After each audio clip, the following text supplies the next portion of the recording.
ಪಹಲ್ಗಾಮ್ನಲ್ಲಿ ಭಯೋತ್ಪಾದಕರು ಅಟ್ಟಹಾಸವನ್ನ ಮೆರೆದಿದ್ದಾರೆ. ಕೆಲವರಿಗೆ ಹಾಲು ಕುಡಿದಷ್ಟೇ ಸಮಯ ಖುಷಿಯಾಗಿರ್ಬೇಕೇನೋ. ಸಂಕಟದ ಸಮಯದಲ್ಲೂ ಕೂಡ ಕಾಂಗ್ರೆಸ್ ರಾಜಕೀಯವನ್ನ ಮಾಡ್ತಾ ಇದೆ. ಒಗ್ಗಟ್ಟಿನಲ್ಲಿ ಇರಬೇಕಾದ ಕಾಲದಲ್ಲಿ ಒಡಕಿನ ಮಾತನಾಡ್ತಾ ಇದ್ದಾರೆ. ಕೇಂದ್ರ ಸರ್ಕಾರದ ಇಂಟೆಲಿಜೆನ್ಸ್ ವೈಫಲ್ಯ ಆಗಿದೆ, ಕೇಂದ್ರ ಸರ್ಕಾರದ ಭದ್ರತಾ ವೈಫಲ್ಯ ಅಂತ ಸಿಎಂ ಹೇಳಿದ್ದಾರೆ. ಆರ್ಟಿಕಲ್ 370 ತೆಗೆದಿದ್ದೇ ಘಟನೆಗೆ ಕಾರಣ. ಶಾಸಕ ರಮೇಶ್ ಬಂಡಿಸಿದ್ದೇಗೌಡ ವಿವಾದಾತ್ಮಕ ಹೇಳಿಕೆಯನ್ನ ಕೊಟ್ಟಿದ್ದಾರೆ. ಫಸ್ಟ್ ಅವ್ರು ಏನು ಹೇಳಿದ್ದಾರೆ ಅಂತ ಕೇಳಿಸ್ಕೊಂಡ್ಬಿಡಿ, ತದನಂತರ ಬರ್ತೀನಿ. ಭೀಕರವಾದಂಥ ಉಗ್ರರ ದಾಳಿಯನ್ನ ಕರ್ನಾಟಕ ಸರ್ಕಾರ ತೀವ್ರವಾಗಿ ಖಂಡಿಸ್ತದೆ.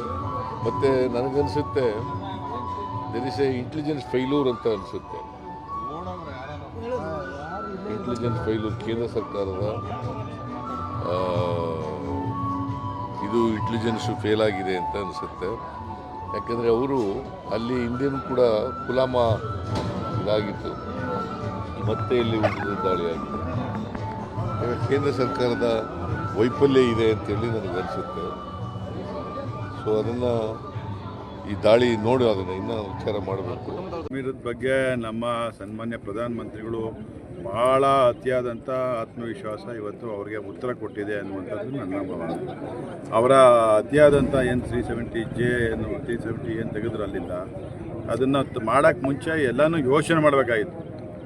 ಈಗ ತೆಗೆದುಬಿಟ್ಟಿದ್ದಾರೆ. ನಾವು ನಮ್ಮ ಅಸ್ತಿತ್ವವನ್ನು ಉಳಿಸ್ಕೊಳ್ಬೇಕು ಅಂತ ಹೇಳಿದ್ರೆ ಬಿಗಿಯಾದ ಕಾನೂನು ಕ್ರಮಗಳಾಗಬೇಕು. ಇದರಲ್ಲಿ ಯಾವುದೇ ರೀತಿಯ ಇದಕ್ಕೂ ಒತ್ತಡಕ್ಕೂ ಬಲಿಯಾಗದೇ ಇದ್ದರೆ ಕೆಲಸ ಮಾಡಬೇಕು ಅನ್ನೋಂಥದ್ದು ಸನ್ಮಾನ್ಯ ಪ್ರಧಾನಮಂತ್ರಿಗಳಲ್ಲಿ ನಾನು ವಿನಂತಿ ಮಾಡ್ತೇನೆ. It's a failure of the central government. ಏನು ಅಮಿತ್ ಶಾ ಈಗ ರಜಾ ದಿನಗಳಿದೆ, ಸಾಕಷ್ಟು ಜನ ಟೂರಿಸ್ಟ್ ಎಲ್ಲರೂ ಕಾಶ್ಮೀರಿಗೆ ಹೋಗ್ತಾ ಇದ್ದಾರೆ.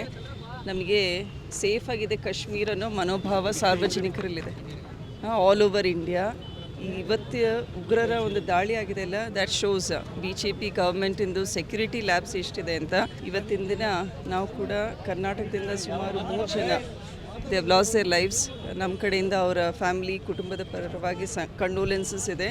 ಜೊತೆಗೆ ಕರ್ನಾಟಕ ಸರ್ಕಾರದಿಂದ ಸಂತೋಷ್ ಲಾಡ್ ಅವರು ಮತ್ತು ಒಂದು ಟೀಮನ್ನೇ